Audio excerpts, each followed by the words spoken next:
Hello Bachchon, তোমরা সবাই কেমন আছো? आशा करी সবাই তোমরা ভালো আছো। चलिए आज का टॉपिक हम लोग स्टार्ट करते हैं। आज जो हम लोग पढ़ने वाले हैं वो टॉपिक है बहुत ही प्यारा सा टॉपिक, डायपोल मोमेंट्स। शायद आप लोग जानते होंगे डायपोल मोमेंट्स के बारे में। थोड़ा मैं आपको बताने की कोशिश करूंगा क्या होता है नहीं होता है, फिर हम लोग इसको डिटेल्स में भी पढ़ेंगे, जो कि हम लोगों का जो चैनल है इसमें पूरा कोर्स आने वाला है। आप लोग बिल्कुल भी निश्चिंत रहे। अभी हम लोग थोड़ा इसके बारे में जानने की कोशिश करेंगे क्या होता है एक्चुअल में डायपोल मोमेंट्स। ठीक है जी, चलिए स्टार्ट करते हैं। देखिए पहली बात, वैसे डायपोल मोमेंट का रिप्रेजेंटेशन आपको पता होना चाहिए। डायपोल मोमेंट को रिप्रेजेंटेशन किससे किया जाता है? न्यू से किया जाता है। ये बात आप लोग जानते हो, है ना जी? सबको पता होंगे dipole moment represented by new. अब सुनिएगा, डायपोल मोमेंट का डेफिनेशन हम लोग बाद में बात करेंगे, पूरा डिटेल्स में करेंगे, ठीक है ना? आज हम लोग ऑर्गेनिक कंपाउंड्स में डायपोल मोमेंट कैसे देखते हैं वो बात करेंगे। सुनिएगा भाई साहब, पहली बात तो ये मैं बोल देता हूं फिर भी, डायपोल मोमेंट्स भाई साहब डिग्री ऑफ पोलैरिटी मेजर किया जाता है डायपोल मोमेंट से। डायपोल मोमेंट अगर ऑर्गेनिक में बात करो तो degree of polarity measure by dipole moments. ये बात आपको पता होना चाहिए। बाकी अगर पता नहीं भी है तो कोई दिक्कत नहीं, हम लोग पूरा डिटेल्स में बात करेंगे जब आप लोगों का कोर्स पढ़ाया जाएगा इसी चैनल के थ्रू। हम लोग पूरा कोर्स पढ़ेंगे, ठीक है बच्चों? चलिए इधर आइए। एक बड़ी बात जो आपका काम में आएगा डायपोल मोमेंट्स में, डायपोल मोमेंट्स का जो डायरेक्शन होता है भाई साहब, ये बहुत ही बड़ा इंपॉर्टेंट पॉइंट है। डायरेक्शन जो होता है वो less EN to more EN atom की तरफ होता है। डायपोल मोमेंट्स का डायरेक्शन की अगर मैं बात करूं तो डायरेक्शन कहां से कहां होगा? लेस ईएन टू मोर ईएन होगा। आपको पता होना चाहिए, ये बहुत ही बड़ा है, इंपॉर्टेंट पॉइंट है भाई साहब। डायपोल मोमेंट्स का डायरेक्शन कहां से कहां होता है? लेस ईएन टू मोर ईएन की तरफ होता है। आ रहा है समझ में आप लोगों को? चलिए आगे बात करते हैं भाई साहब। डायपोल मोमेंट्स का अगर रिप्रेजेंटेशन की बात किया जाए, डायपोल मोमेंट्स को हम लोग ऐसे भी रिप्रेजेंट करते हैं। देखिएगा इसका रिप्रेजेंटेशन कुछ ऐसा होता है, ये होता है भाई साहब डायपोल मोमेंट का रिप्रेजेंटेशन। आपको पता होना चाहिए ये रिप्रेजेंटेशन होता है और इसका डायरेक्शन कहां से कहां होता है भाई साहब? लेस ईएन टू मोर ईएन की तरफ होता है। ये दोनों चीजें आपको क्लियर होना चाहिए, बिल्कुल भी क्लियर होना चाहिए। चलिए आगे बात करते हैं भाई साहब। देखिएगा कुछ कंपाउंड्स लिख रहा हूं मैं, CH4 CH2 double bond CH2, उसके बाद मैं बात कर रहा हूं CH डबल बॉन्ड CH। देखिएगा यहाँ भाई साहब, यहाँ पे क्या दिख रहा है आपको? कौन सा बॉन्ड? Single bond. यानी इस सिंगल बॉन्ड में अगर मैं हाइब्रिडाइजेशन की बात करूं तो आप लोग बताइए हाइब्रिडाइजेशन क्या होगा? अरे sp3 होगा। मैंने बताया था शायद, अगर नहीं भी पता तो आज के बाद ध्यान रखो। यानी सिंगल बॉन्ड में हाइब्रिडाइजेशन क्या होता है? sp3 होता है। ऐसा बात है डबल बॉन्ड में हाइब्रिडाइजेशन sp2 होता है। क्या होता है भाई साहब? sp2 होता है। आ जाइए भाई साहब ट्रिपल बॉन्ड्स में, यहां पे अगर मैं हाइब्रिडाइजेशन की बात करूं तो यहां पे हाइब्रिडाइजेशन होगा आपका sp हाइब्रिडाइजेशन, है ना जी? अब मुझे ये बताने की जरूरत नहीं है यहां पे परसेंटेज ऑफ SLP अगर लिखूं वो आप लोगों को शायद आता होगा। अगर नहीं भी आता है तो इसका हम लोग डिटेल्स बात करेंगे। कहां पे? जब आप लोगों को फुल चैप्टर हम लोग पढ़ाएंगे वहां पे भी हम लोग डायपोल मोमेंट पढ़ेंगे, वहां पे पूरा चीज आपको मैं क्लियर करूंगा। बस अभी इतना सा ध्यान रखें भाई साहब, सिंगल बॉन्ड होगा हाइब्रिडाइजेशन sp3, डबल बॉन्ड होगा sp2, ट्रिपल बॉन्ड होगा sp। इतना समझ में आ रहा है भाई साहब? यहां पे मैं हाइब्रिडाइजेशन बताने के लिए नहीं आया, आज हम लोग पढ़ने वाले हैं डायपोल मोमेंट, ये पढ़ने वाले हैं भाई साहब। सुनिएगा, अगर भाई साहब हाइब्रिडाइजेशन sp3 होता है तो यहां पे जो ईएन वैल्यू होता है वो भाई साहब होता है 2.5। क्या होता है भाई साहब? 2.5 होता है। आपको ध्यान में होना चाहिए।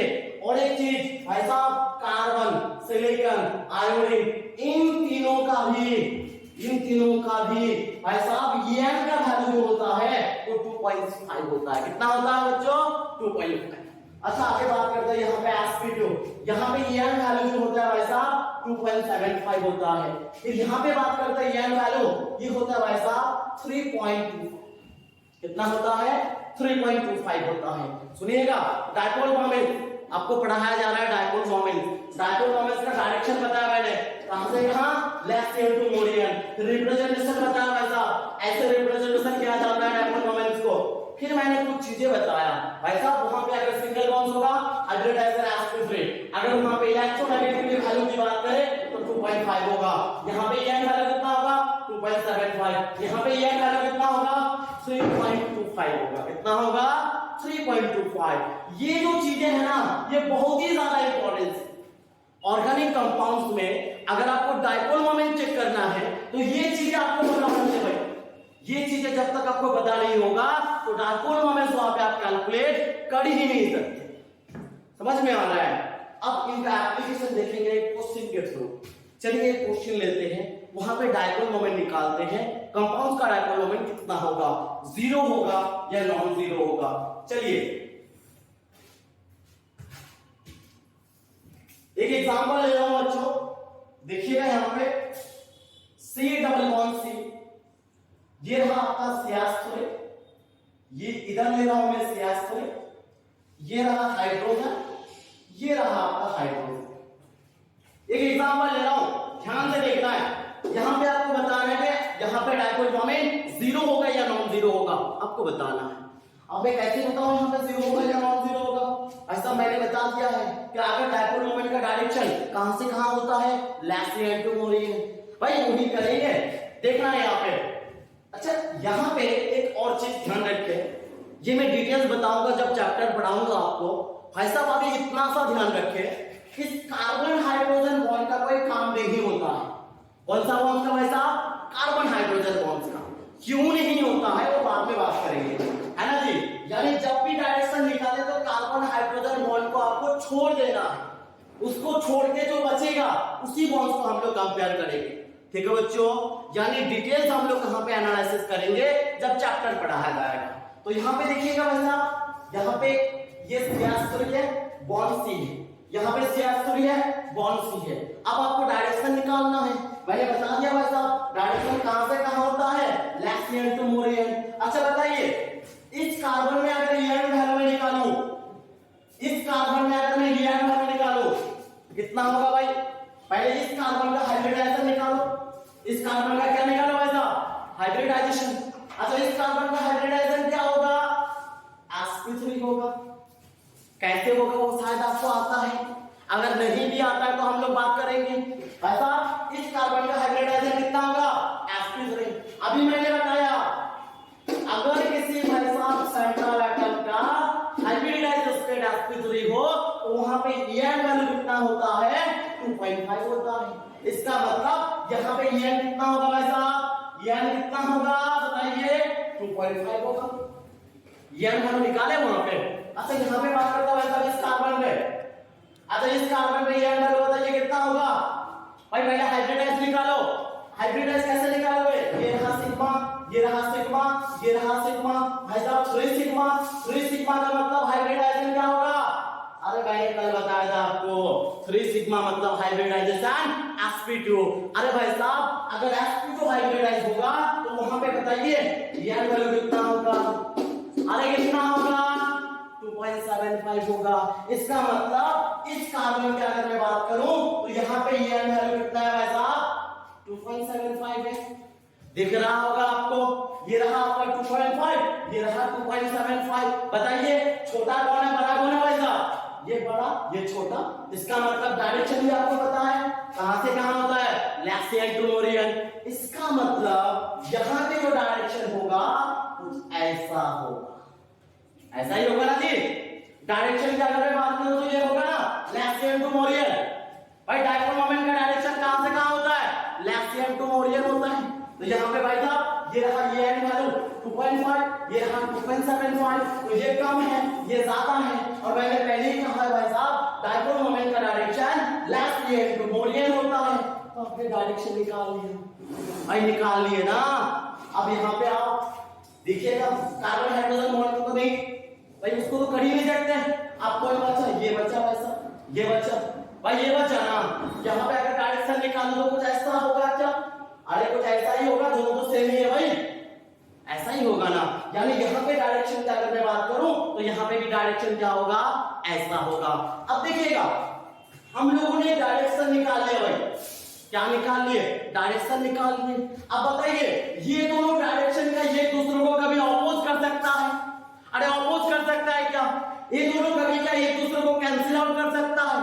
नहीं कर सकता भाई साहब। अपोजिट इन डायरेक्शन है क्या भाई साहब? नहीं है। इसका मतलब दोनों सेम डायरेक्शन पे है भाई साहब। सेम डायरेक्शन पे अगर होगा इसका मतलब यहाँ पे डायपोल मोमेंट जीरो नहीं होगा। यहाँ पे क्या होगा भाई साहब? Not equal to zero. अगर मैं बोलूं डायपोल मोमेंट जीरो कब होगा भाई साहब? जब डायरेक्शन क्या हो भाई साहब? डायरेक्शन कैसा हो जाए? एक दूसरे को अपोज करे भाई साहब। अपोज का मतलब ये भी बोल सकते हो जब डायरेक्शन क्या हो एक दूसरे के क्या हो भाई साहब? अपोजिट हो तब जीरो होता है। डायपोल मोमेंट जीरो कब होगा? जब अपोज करे या तो क्या हो भाई साहब? एक दूसरे के अपोजिट इन डायरेक्शन में हो। तो यहाँ पे देखिएगा भाई साहब ये दोनों ना ही अपोज कर रहा है ना ही एक दूसरे के अपोजिट है। दोनों क्या भाई साहब? सेम डायरेक्शन में है। अगर दोनों सेम डायरेक्शन में है इसका मतलब यहाँ पे dipole moment not equal to zero होगा। यहाँ पे डायपोल मोमेंट जीरो नहीं हो सकता। समझ में आ रहा है बच्चों? अब देखिएगा भाई साहब ये जो हाइड्रोजन दो सेम एटम, ध्यान दीजिए हाइड्रोजन ये दोनों क्या है भाई साहब? सेम एटम है। अब मैंने शायद आप लोगों को पता होगा दो सेम एटम अगर सेम साइड में हो तो उस फॉर्म को क्या बोला जाता है भाई साहब? सिस फॉर्म बोला जाता है। क्या बोला जाता है? सिस फॉर्म बोला जाता है। दो एटम सेम एटम होना चाहिए। ये भी हाइड्रोजन ये भी हाइड्रोजन, दोनों क्या है भाई साहब? सेम साइड पे है भाई साहब। दो डिफरेंट एटम होने से वो सिस नहीं हो सकता भाई साहब। सिस तब होगा एटम मस्ट भी क्या होना चाहिए भाई साहब? सेम होना चाहिए। अगर एटम सेम है दोनों सेम साइड में है इसका मतलब वो क्या होगा भाई साहब? सिस फॉर्म होगा। अब बताइए सिस फॉर्म में डायपोल मोमेंट जीरो या नॉन जीरो? सिमिलरली भाई साहब सिस फॉर्म में dipole moment not equal to zero होता है भाई साहब। आसानी से निकाल सकते हो। जस्ट आपको क्या पता करना चाहिए? डायरेक्शन। भाई साहब डायरेक्शन निकालना भाई साहब मैंने बता दिया है। डायरेक्शन कैसे निकालोगे? पहले हाइब्रिडाइज निकालो भाई। हाइब्रिडाइज निकालोगे तो वहां से EN वैल्यू पता चलेगा भाई साहब। EN वैल्यू पता चलेगा तो वहां से आप क्या करोगे? डायरेक्शन निकालोगे। मैंने बता दिया भाई साहब डायपोल मोमेंट का जो डायरेक्शन होता है वो लेफ्ट टू मोडियन होता है भाई। डायरेक्शन आ जाएगा उससे क्या आ जाएगा? आपका डायरेक्शन आ जाएगा। फिर मैंने बताया अगर डायरेक्शन अपोज करे तो डायपोल मोमेंट जीरो, या फिर डायरेक्शन अपोजिट इन डायरेक्शन हो तो डायपोल मोमेंट जीरो। अगर ऐसा ना हो दोनों सेम डायरेक्शन हो ऐड हो तो कहां पे dipole moment not equal to zero होगा। थैंक यू बच्चों।